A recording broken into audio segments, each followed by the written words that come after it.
In the glittering heart of New Orleans, a public humiliation draws a wealthy socialite and a hard-working waiter into an unlikely alliance.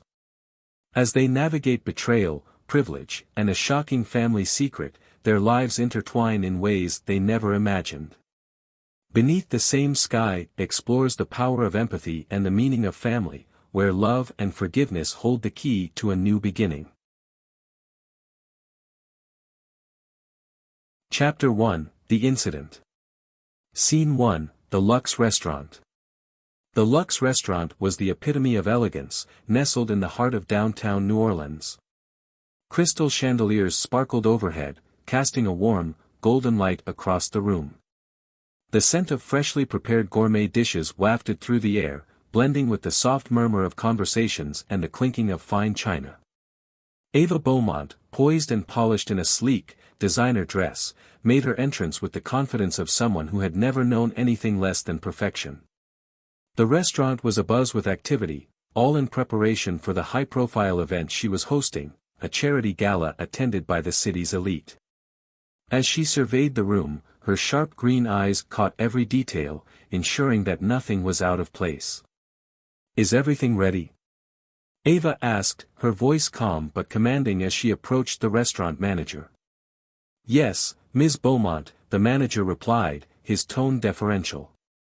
"The guests are arriving, and the hors d'oeuvres are being served as we speak." Ava nodded approvingly, satisfied with the preparations. She moved through the room, greeting guests with a practiced smile, her mind already several steps ahead, anticipating any possible missteps. It was a skill she had honed over years of orchestrating events like these, where the stakes were always high. Meanwhile, in the bustling kitchen, Jamal Henderson, a tall, muscular man with deep brown skin and a determined expression, was doing his best to keep up with the evening's demands. His thoughts, however, were not entirely on the task at hand. They were with his 6-year-old daughter, Lily, who had been feeling under the weather that morning. Despite his concerns, Jamal knew he had to focus. This job was crucial. It was how he paid the bills and kept a roof over their heads. "Jamal, table 7 needs the lobster bisque, stat," one of the chefs called out, snapping Jamal back to the present. "On it." Jamal replied, grabbing the tray with practiced ease. He moved swiftly through the kitchen, careful not to spill any of the soup. As he approached table 7, where Ava was seated with a group of important guests, his mind wandered for just a moment. He wondered if Lily had managed to eat the soup he'd left for her before he'd rushed out the door. That moment of distraction proved costly. Jamal placed the tray on the table and began serving the bisque, but as he reached the final bowl, his hand slipped. The bowl tipped over, sending a cascade of creamy soup across the pristine white tablecloth and onto the lap of one of Ava's most influential guests. A gasp rippled through the table, and all eyes turned to Jamal. His heart sank as he realized what had happened. He quickly grabbed a napkin, stammering an apology as he tried to clean up the mess. "I'm so sorry, sir. Let me." Before he could finish, Ava's voice cut through the tension like a knife. "What do you think you're doing?" she snapped, her eyes blazing with anger. "Do you have any idea who you just spilled that on?" Jamal froze, his face flushing with embarrassment. "I'm sorry, Ms. Beaumont. It was an accident." "An accident?" Ava's tone was icy, each word laced with condescension. "This is unacceptable. Do you realize how much damage you've done tonight?" The guest, now stained with lobster bisque, tried to defuse the situation with a forced smile, but Ava was relentless. "You've humiliated us in front of our guests. I expect nothing but professionalism, and this is far from it." Jamal, mortified, could only nod as he stepped back from the table, his hands trembling. The humiliation was unbearable, but there was nothing he could do to undo what had already been done. As Ava turned back to her guests, attempting to salvage the evening, Jamal hurried back to the kitchen, his mind reeling from the encounter. Scene 2, The Aftermath. The night was unusually quiet as Jamal walked home through the narrow streets of his neighborhood. The lively sounds of New Orleans seemed muted, almost as if the city itself could sense the weight of his thoughts. Each step felt heavier than the last, the humiliation of the evening replaying in his mind like a cruel loop. When he finally reached the small, modest apartment he shared with Lily, the sight of her sleeping peacefully on the couch brought a brief smile to his face. He carefully picked her up, carrying her to bed without waking her. She stirred slightly, murmuring in her sleep, and Jamal gently tucked her in, brushing a stray curl from her forehead. Once Lily was settled, Jamal sank into the worn armchair in the corner of the living room. The events of the night gnawed at him, the sting of Ava's words still fresh. He knew he wasn't perfect, he had made a mistake, but the way she had spoken to him, the disdain in her voice, made him feel like he was less than nothing. He leaned back, closing his eyes, but sleep wouldn't come. The worry about his job, about how he would explain this to his manager, about the bills piling up on the kitchen counter, weighed heavily on his mind. How could he face them all again after tonight? Lily's soft breathing was the only thing that brought him any comfort. She was his world, the reason he worked so hard despite the challenges. But as he sat there in the darkness, Jamal couldn't help but wonder if he was doing enough. Was this the life he wanted for his daughter? Was he enough? The thought spiraled, pulling him deeper into a well of self-doubt. He had always prided himself on his resilience, on his ability to keep going no matter what, but tonight had shaken him. The humiliation he had felt at Lux wasn't just about the spilled soup, it was a reminder of the vast gulf between his world and Ava's, a chasm that seemed impossible to bridge.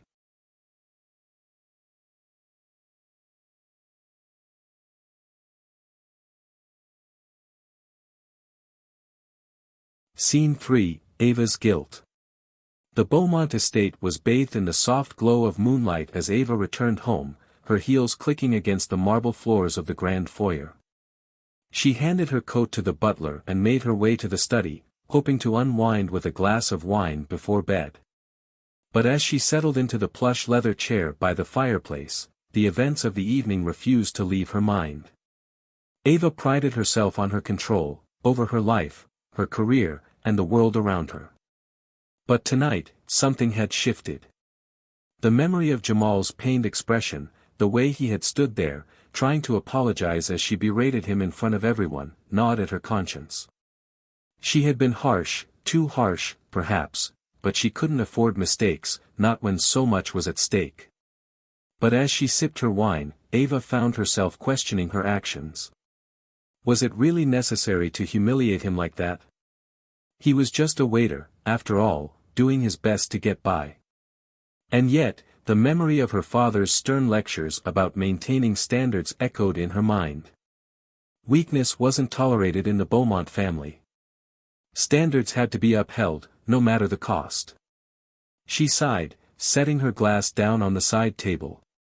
Maybe she had been too focused on the image she wanted to project, too concerned with what her guests might think. But the more she thought about it, the more she felt a pang of guilt, a feeling she wasn't accustomed to. It was unsettling, like a crack in her perfectly polished exterior. Ava shook her head, trying to push the thoughts away. She had done what she had to do. This was her life, her world, and she couldn't let one small incident shake her resolve. But deep down, she knew the memory of Jamal's eyes, filled with hurt and humiliation, would linger with her long after the wine was gone. Scene 4, The Social Media Storm. The next morning, Ava's office was a hive of activity as her team prepared for the day's meetings. The sleek, modern space was filled with the hum of computers and the rustling of papers, but Ava's mind was elsewhere. She sat at her desk, her eyes fixed on her phone, scrolling through the notifications that had flooded her social media accounts overnight. The video had gone viral, a bystander at Lux had captured the entire incident on their phone, and now it was everywhere. Headlines screamed at her from the screen: socialite shames waiter in public meltdown, Ava Beaumont under fire for humiliating waiter, #boycott Lux trends after shocking incident. Ava's heart raced as she read through the comments. They were overwhelmingly negative, with people condemning her behavior, calling her out for her privilege and lack of empathy. The scandal had hit hard and fast, and there was no escaping it. Her office door opened, and her assistant, Claire, walked in, holding a tablet with more news coverage. "Ava, you need to see this," she said, her tone serious. Ava looked up, dread pooling in her stomach. Claire handed her the tablet, and Ava's eyes scanned the screen. The video had made it to the morning news, and the anchors were discussing it in detail, dissecting every word, every gesture. "This is bad," Claire said, her voice low. "The public's not on your side, and it's starting to affect your father's company." Ava's grip tightened on the tablet. This was worse than she had imagined. Her father would be furious, he had always warned her to avoid scandal at all costs. And now, her actions had not only embarrassed her but also threatened the family's business. "We need to do damage control," Claire continued. "A statement, maybe an apology, something to show you're taking responsibility." Ava nodded, though the thought of apologizing, of admitting she had been wrong, filled her with dread. But she knew Claire was right. If she didn't act quickly, the fallout could be catastrophic. As Claire left the room to start drafting a statement, Ava leaned back in her chair, her mind racing. She had built her life around control, around maintaining a perfect image, but now that image was cracking. And for the first time, she realized that maybe, just maybe, she had been wrong. Ava's thoughts drifted back to Jamal, to the look in his eyes as she had lashed out at him. She had to find him, to make this right somehow. But deep down, she knew that an apology might not be enough to fix the damage that had been done.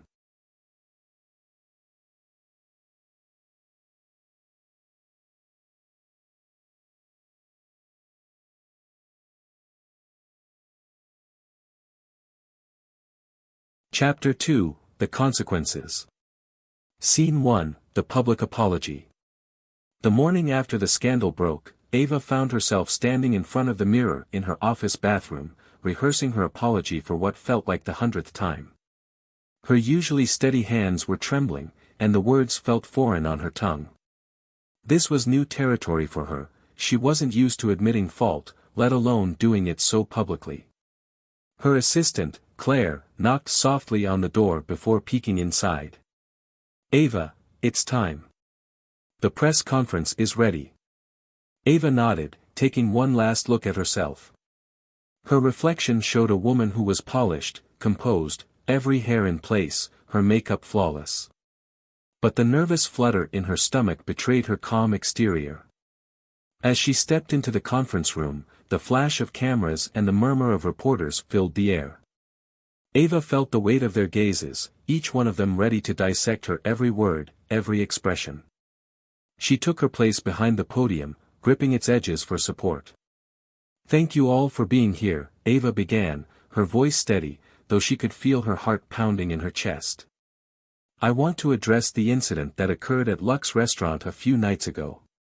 My behavior was unacceptable, and I deeply regret the way I treated Jamal Henderson.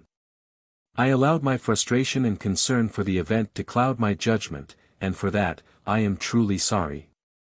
The room was silent, the reporters hanging on her every word. Ava continued, her voice faltering slightly.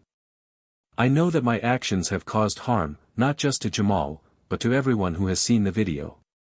I take full responsibility for what happened, and I want to make it right." Ava glanced at Claire, who gave her an encouraging nod. "I have reached out to Jamal personally to apologize and offer my support in any way I can. I know that words alone are not enough, so I will be making a donation to a charity of his choice and implementing new training programs at my events to ensure that something like this never happens again." She took a deep breath, her gaze sweeping over the crowd. "I hope that in time, I can earn back the trust and respect that I've lost. Thank you." The room erupted in a flurry of questions and flashing cameras, but Ava didn't wait to answer them. She turned and walked off the stage, her heart heavy with the weight of what she had just done. This wasn't over, not by a long shot. The real work was just beginning. Scene 2, Jamal's Dilemma. Jamal watched the press conference from his small living room, his emotions a tangled mess as he listened to Ava's apology. The sincerity in her voice caught him off guard. This was not the woman who had humiliated him in front of her wealthy friends. But could he really believe her? Could he trust that this wasn't just a PR stunt to save face? Lily was playing quietly on the floor, her small hands occupied with a set of crayons and a coloring book. Every now and then, she glanced up at the TV, sensing that something important was happening, even if she didn't fully understand it. Jamal turned the TV off once Ava had finished speaking, leaning back on the worn couch with a heavy sigh. His mind raced with conflicting thoughts. Part of him wanted to accept the apology, to believe that she was truly sorry. But another part of him, the part that had been stung by her words, her actions, wasn't ready to forgive so easily. The knock on the door startled him from his thoughts. Jamal opened it to find his friend and neighbor, Marcus, standing there with a concerned look on his face. "Man, I saw the press conference," Marcus said, stepping inside. "How you holding up?" Jamal shrugged, rubbing the back of his neck. "I don't know, Marcus. It's all just, a lot." Marcus nodded, understanding. "I get that. But you've got the whole city behind you now. People are on your side. That's what makes this so hard," Jamal admitted. "I don't know what to do next. Do I just accept her apology and move on? Or do I fight back, make sure she really understands what she did?" "Only you can decide that," Marcus replied. "But whatever you choose, just know you don't have to do it alone. We're all here for you." Jamal appreciated the support, but it didn't make the decision any easier. He had never asked for any of this, he just wanted to do his job, take care of his daughter, and live a quiet life. But now, everything had changed. The spotlight was on him, and he wasn't sure how to handle it. Later that evening, after putting Lily to bed, Jamal sat alone at the kitchen table, staring at the phone number Ava's assistant had left him. Should he call? Should he meet with her? Would it even make a difference? He sighed, running a hand over his face.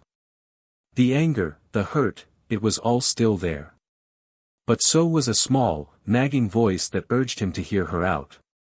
Maybe, just maybe, she was sincere. Maybe this could be an opportunity to turn something bad into something good.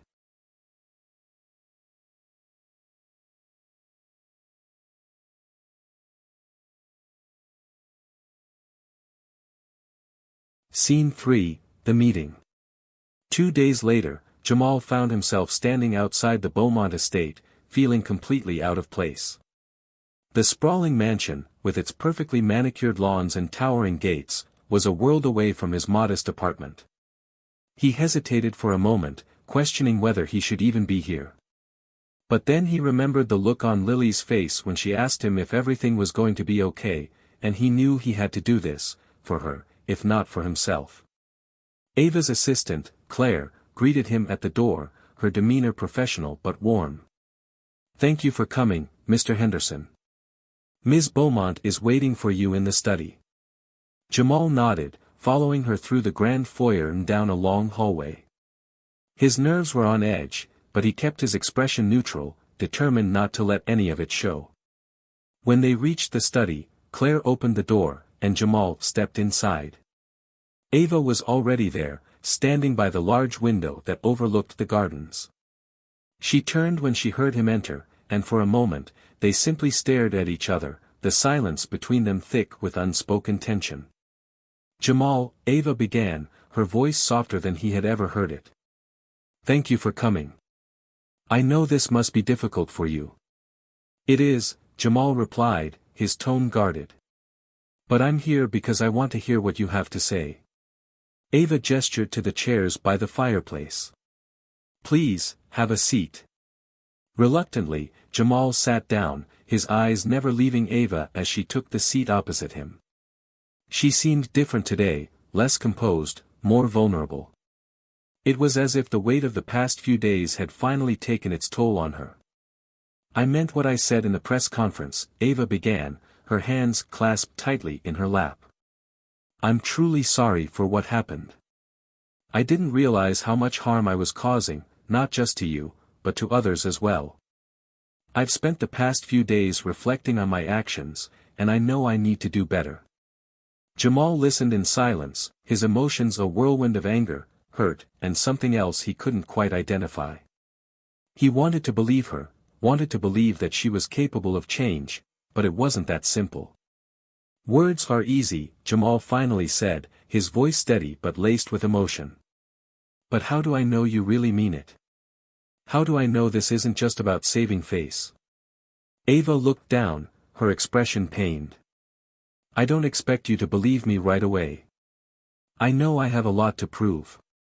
But I want to start by making amends, by doing something real to help you and others who've been affected by people like me. Jamal raised an eyebrow, intrigued despite himself. What do you have in mind?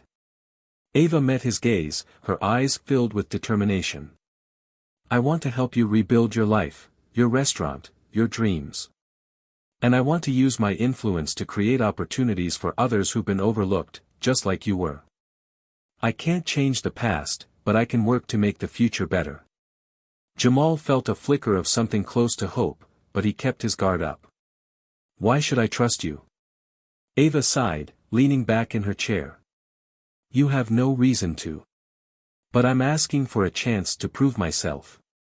Not just to you, but to everyone. I've lived my life in a bubble, thinking that money and power could solve everything.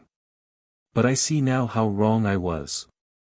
I want to change that, starting with you. The sincerity in her voice was hard to ignore, and Jamal found himself wanting to believe her, even if it went against his better judgment.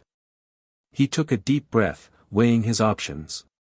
I'll think about it, he finally said, his tone cautious. But I'm not making any promises. That's all I'm asking for, Ava replied, relief washing over her features. Thank you, Jamal. I appreciate you giving me this chance. Jamal nodded, rising from his seat. I'll be in touch. As he left the estate, Jamal's mind was a whirlwind of thoughts and emotions. He had come here expecting nothing more than an empty apology, but now he was faced with a decision that could change everything. Could he really trust Ava? Could he take this chance to rebuild his life, knowing the risks? Only time would tell. Scene 4, A New Beginning. A few days later, Jamal found himself standing outside his restaurant, the faded sign above the door a stark reminder of all that had been lost. The building was run down, the windows covered in grime, but to Jamal, it was still home. He took a deep breath, feeling a mix of nostalgia and determination. This place had been his dream, his way of providing for Lily and building a future for them both. And now, thanks to Ava's offer, he had a chance to bring it back to life. As he unlocked the door and stepped inside, Jamal's mind raced with possibilities. The road ahead wouldn't be easy, but for the first time in a long time, he felt a sense of hope. Maybe, just maybe, this could be the start of something new. He walked through the empty restaurant, imagining what it could become with the right support and resources. The scars of the past were still there, but they didn't have to define his future. Later that day, Jamal met with Ava again, this time to discuss the logistics of their partnership. They sat at a small table in the restaurant, the sunlight streaming through the dusty windows as they talked about the future. I want this to be a true partnership, Ava said, her tone sincere. I don't want to just throw money at the problem. I want to be involved, to help you create something that's truly yours. Jamal appreciated her words, but he still had his reservations. I don't want to be a charity case, Ava. I need to know that this is real, that you're in this for the right reasons. Ava nodded, understanding his concerns. I get that, Jamal. And I promise you, this isn't about charity. It's about doing the right thing, about using what I have to help others. But I also want to learn from you, to understand what it's like to build something from the ground up. Jamal studied her for a moment, searching for any signs of insincerity. But all he saw was someone who was trying, someone who wanted to make things right. Maybe she really had changed. All right, he finally said, extending his hand. Let's do this. Ava smiled, shaking his hand firmly. "Let's do this." As they began making plans, Jamal couldn't help but feel a sense of optimism. This partnership was unexpected, and it wouldn't be without its challenges, but for the first time in a long time, he felt like he was on the right path. Together, they would rebuild the restaurant, not just as a business, but as a symbol of hope, resilience, and the power of second chances. And for Jamal, that was worth fighting for.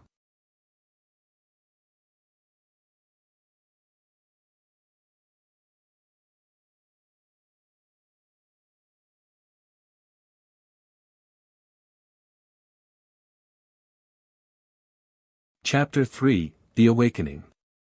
Scene 1, The Unexpected Encounter.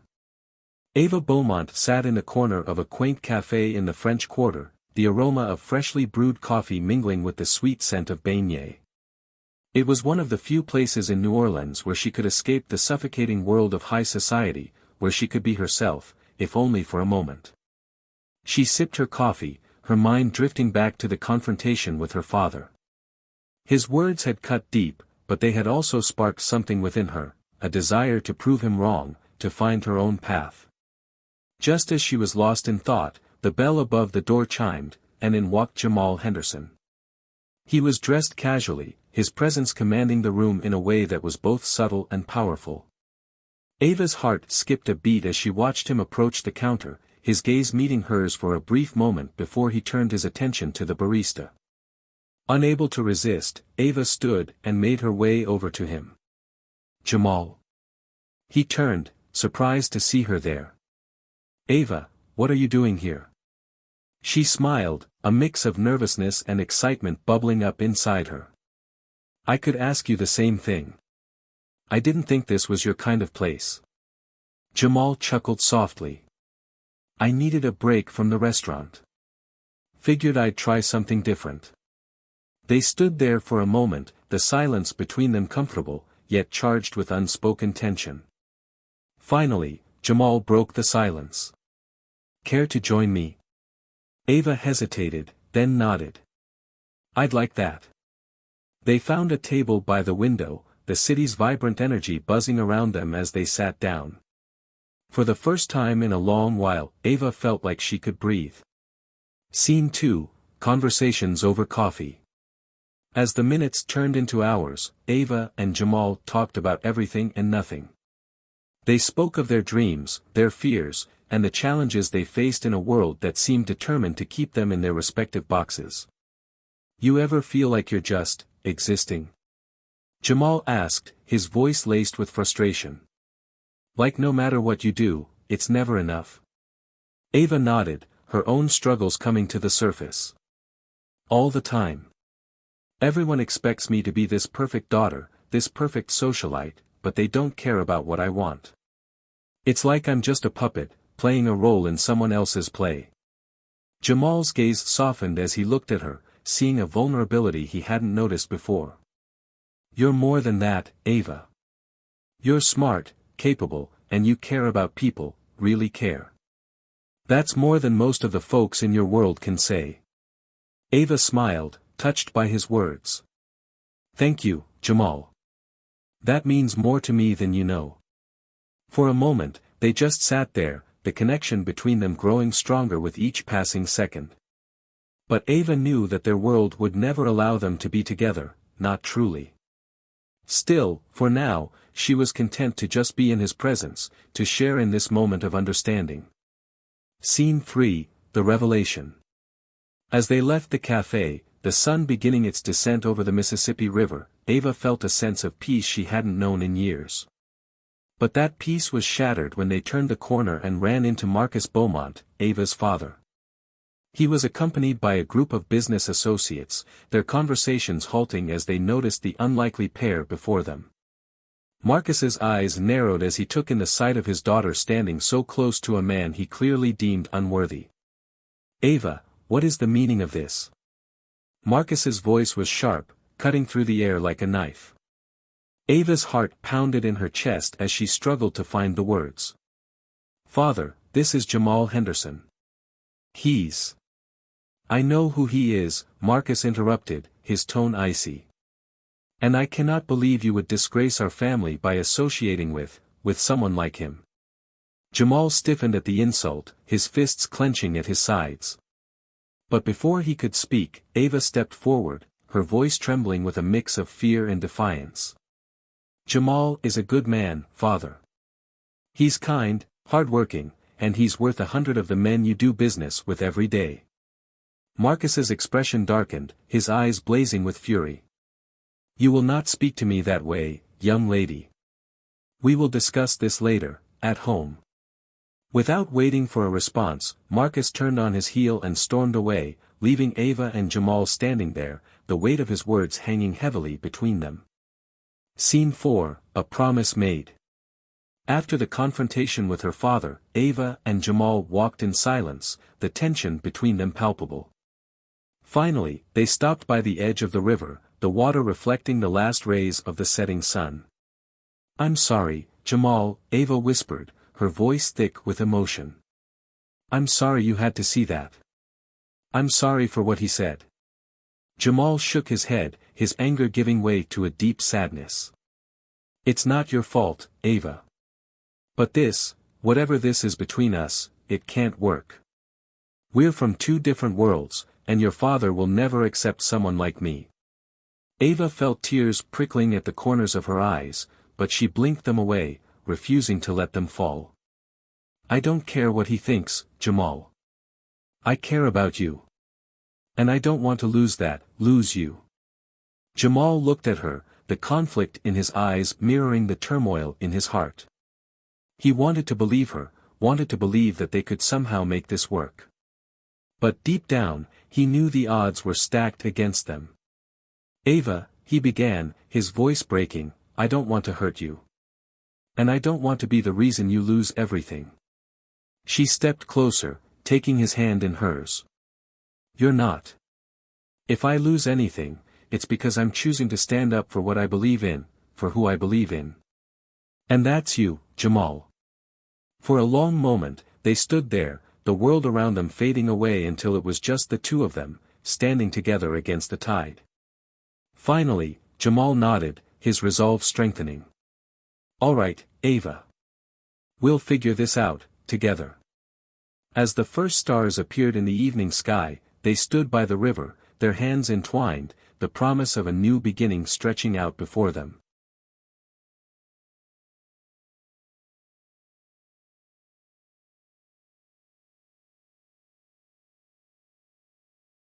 Chapter 4, The Storm Before the Calm. Scene 1, The Fallout. The next morning, Ava woke to the sound of her phone vibrating on the nightstand. She reached over, groggy, and squinted at the screen. There were dozens of missed calls and messages, all from her father. A sense of dread settled in her stomach as she sat up, the events of the previous day flooding back to her. She knew she couldn't avoid him forever.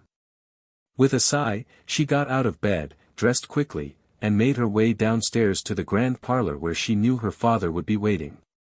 The tension in the house was palpable, the usual morning light filtering through the tall windows did little to ease her anxiety. As she entered the room, Marcus Beaumont stood by the fireplace, his back to her. He didn't turn around as she approached, his voice cold and clipped when he finally spoke.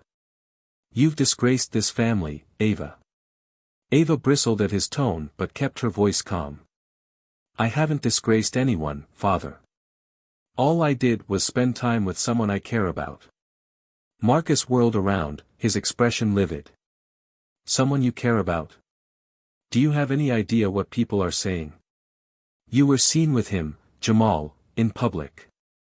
The son of a nobody, from a poor neighborhood. How do you think that reflects on us, on our name? Ava felt a surge of anger. Jamal is not a nobody. He's kind, intelligent, and works harder than anyone I know. Just because he wasn't born into money doesn't mean he's any less valuable than the people in your world. Marcus took a step closer, his voice lowering to a dangerous whisper. You will end this infatuation, Ava. Today. If you don't, I will ensure that Jamal's life becomes a living hell. He'll never work in this city again, and his family will be ruined. Ava's heart pounded in her chest, the threat hanging heavily between them. You wouldn't do that, father. You can't. Try me, Marcus hissed. You think I built this empire by playing nice? I've done worse for less. Tears stung Ava's eyes, but she refused to let them fall. I won't let you do this. I won't let you destroy his life because you can't see past your own prejudices. Marcus sneered. You don't have a choice, Ava. It's him or us. Choose wisely. Scene 2, The Confession. Shaken by her father's ultimatum, Ava fled the house, her mind racing as she drove through the streets of New Orleans. She didn't know where she was going, only that she needed to get away, to think. Before she knew it, she found herself outside Jamal's apartment. She hesitated, her father's words echoing in her mind, but then she took a deep breath and knocked on the door.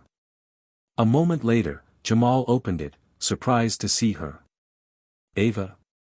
What's wrong? He asked, concern etched on his face. Ava stepped inside, her emotions finally spilling over. It's my father, Jamal. He found out about us, and he threatened you. He said if I didn't end things with you, he'd ruin your life, your family. I'm so sorry, I didn't want this to happen. Jamal's expression hardened as he listened, but his eyes were filled with a mixture of anger and sadness. I figured he wouldn't be happy about us, but I didn't think he'd go this far. Ava shook her head, tears streaming down her face. I don't know what to do, Jamal. I can't let him hurt you, but I can't walk away from you either. I don't want to lose you. Jamal reached out, wiping away her tears with his thumb. Ava, I'm not going to let your father control our lives. We've come too far to give up now. But how can we fight him? Ava asked, her voice trembling. He has all the power, all the resources. What do we have? Jamal looked at her, his gaze steady and resolute. We have the truth, and we have each other. That's more than enough. Ava stared into his eyes, feeling a flicker of hope despite the fear gnawing at her. What do we do? Jamal took a deep breath, his mind racing as he formulated a plan. We need to expose him, Ava. Let people see him for who he really is. If we can gather enough evidence, we can take him down legally. But it won't be easy. Ava nodded, her resolve hardening. I'll do whatever it takes, Jamal. I'm not afraid anymore. Scene 3, Gathering Allies. Determined to take down Marcus Beaumont, Ava and Jamal began reaching out to people who had been wronged by him over the years. They met with former employees, business partners, and even members of the community who had been hurt by his ruthless tactics. Slowly, they started to piece together a damning case against him. One evening, they met with a woman named Clara, a former assistant of Marcus's who had been fired and blacklisted after refusing to cover up his illegal activities. She was hesitant at first, but as Ava and Jamal explained their situation, she began to open up. Marcus is a monster, Clara said, her voice shaking with emotion. He ruined my life, and I've been too scared to fight back. But if you're willing to stand up to him, then so am I. Ava reached out, squeezing Clara's hand. We're going to bring him down, Clara. Together. With Clara's testimony and the evidence they had gathered, Ava and Jamal knew they had a strong case. But they also knew that Marcus wouldn't go down without a fight. Scene 4, The Ultimatum. With their plan in place, Ava and Jamal decided it was time to confront Marcus. They arranged a meeting at one of his private offices, a place where they knew they could talk without any outside interference. As they arrived, Marcus was waiting for them, his expression unreadable. He didn't look surprised to see them together, but there was a coldness in his eyes that sent a chill down Ava's spine. So, Marcus said, his voice laced with disdain. You've come to your senses. Ready to end this foolishness? Ava shook her head, her resolve unwavering. No, father. We've come to give you a choice. Step down from your position, or we'll expose everything. The illegal deals, the bribery, the people you've destroyed. It's all going to come out. Marcus's eyes narrowed, his hands clenching into fists. You think you can blackmail me? You're more naive than I thought. It's not blackmail, father, Ava replied, her voice steady. It's justice. Jamal stepped forward, his voice calm but firm. We have enough evidence to ruin you, Marcus. This is your chance to walk away quietly, to avoid the public disgrace. But if you don't, we won't hesitate to go public. For a long moment, Marcus said nothing, his gaze shifting between Ava and Jamal. Finally, he let out a bitter laugh. You really think you can win this? I've built an empire, and you think you can bring it down with a few pieces of paper? Ava held her ground, her heart pounding in her chest. This isn't just about bringing you down, father. It's about doing what's right. You've hurt too many people for too long. Marcus stared at her, his expression hardening as he realized the truth. There was no backing down now, Ava had made her choice, and she wasn't going to be swayed. Fine, Marcus said, his voice dripping with venom. Do what you must. But don't think for a second that you'll come out of this unscathed. With that, he turned and walked out of the office, leaving Ava and Jamal standing there, the weight of their decision settling over them. As they watched him go, Ava felt a strange sense of relief. The battle was far from over, but they had taken the first step. And no matter what came next, they would face it together.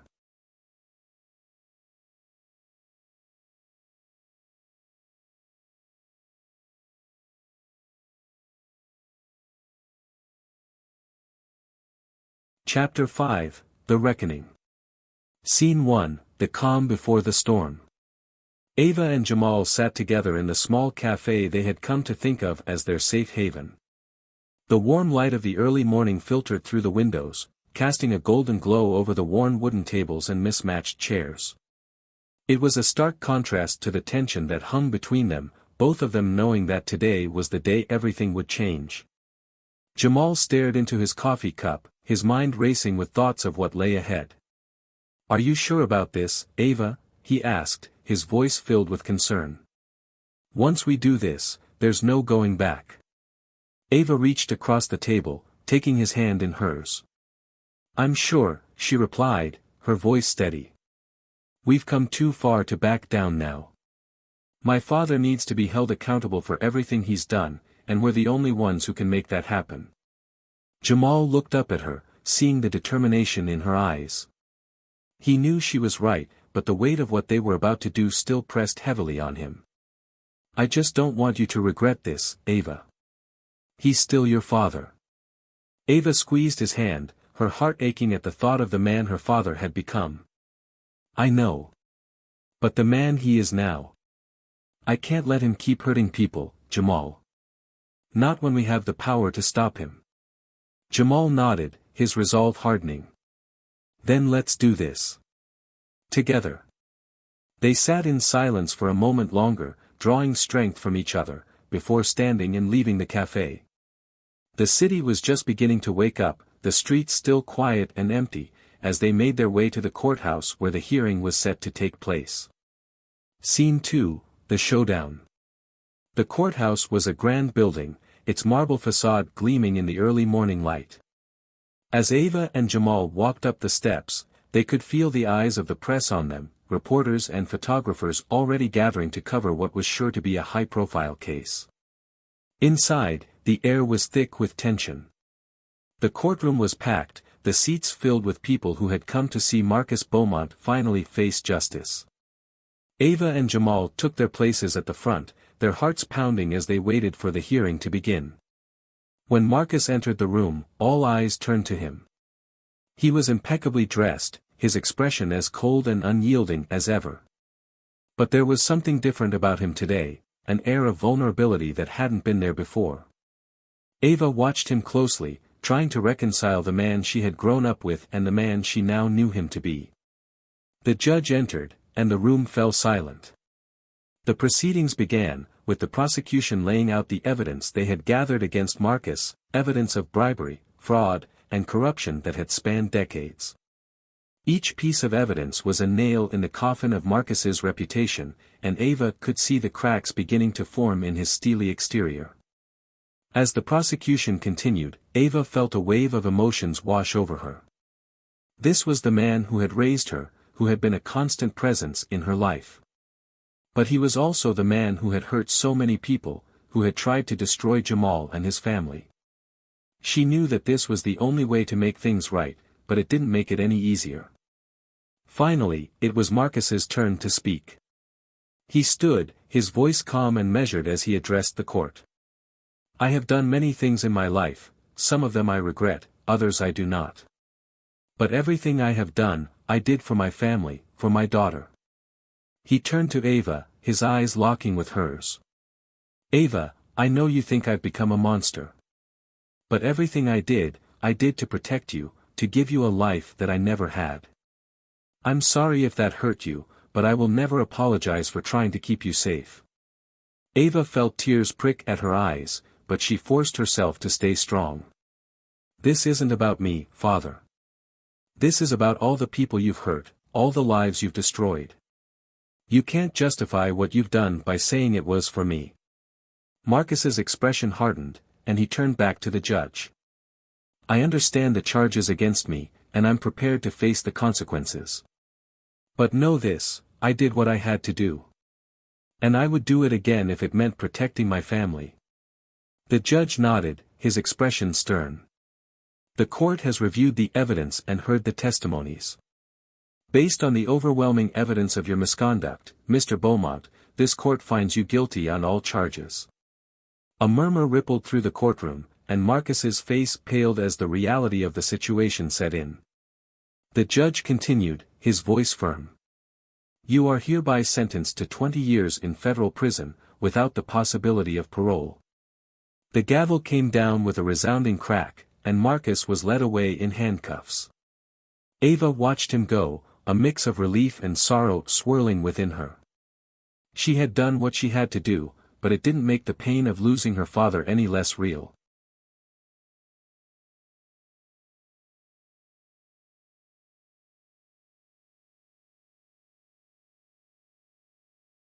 Scene 3, The Aftermath.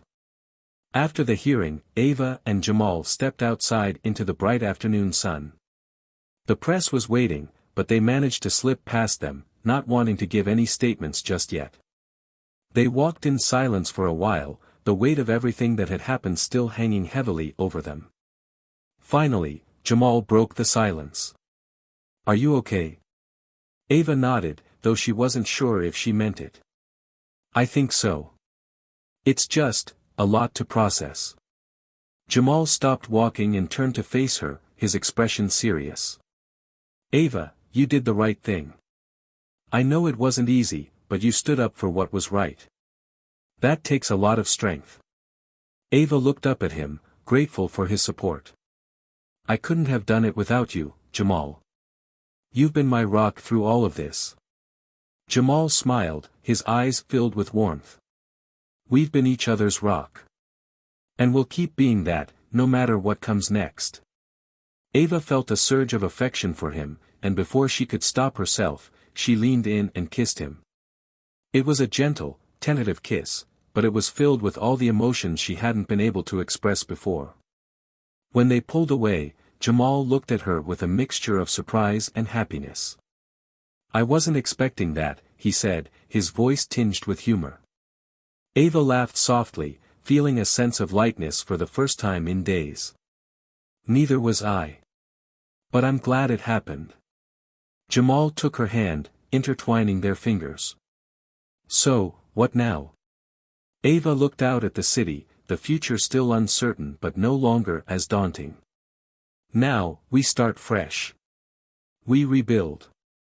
And we do it together." Scene 4, A New Beginning. A few weeks later, Ava and Jamal stood in front of a small, unassuming building in a quieter part of New Orleans. It wasn't much, but to them, it represented a new beginning, a place where they could start over, free from the shadows of the past. "This is it," Jamal said, his voice filled with excitement. "Our new restaurant. Ava smiled, feeling a sense of pride and accomplishment. They had pooled their resources, using what little they had to secure this space. It wasn't the grandest restaurant in the city, but it was theirs, and that was what mattered. As they walked inside, the space felt full of possibility. The walls were bare, the floors scuffed, but Ava could already see what it could become, a place where people from all walks of life could come together, where the food was made with love and served with a smile. Jamal turned to her, his eyes shining with anticipation. "What do you think?" Ava looked around, her heart swelling with hope. "I think it's perfect." They spent the next few weeks renovating the space, putting in long hours and pouring their hearts into every detail. Friends and family came by to help, and slowly but surely, the restaurant began to take shape. On the night of their grand opening, the small dining room was filled with people, friends, neighbors, and even some of the former employees from Ava's father's company. As the night went on, the sound of laughter and conversation filled the air, a testament to the sense of community they had created. Ava and Jamal stood behind the counter, watching the scene unfold before them. "We did it," Ava said, a smile spreading across her face. "We really did it." Jamal wrapped an arm around her shoulders, pulling her close. "I knew we could. And this is just the beginning." As they looked out at the bustling restaurant, Ava felt a deep sense of contentment. They had faced so much together, and they had come out stronger for it. Whatever challenges lay ahead, she knew they would face them together, with the same determination and love that had brought them this far. And as they stood there, side by side, Ava knew that they were finally free to create their own future, free to live their lives on their own terms, and free to love each other without fear. The road ahead was still uncertain, but for the first time, it felt full of possibility. And as they looked out at the people they had brought together, Ava knew that they were exactly where they were meant to be, beneath the same sky, sharing the same dreams, and building a life that was truly their own.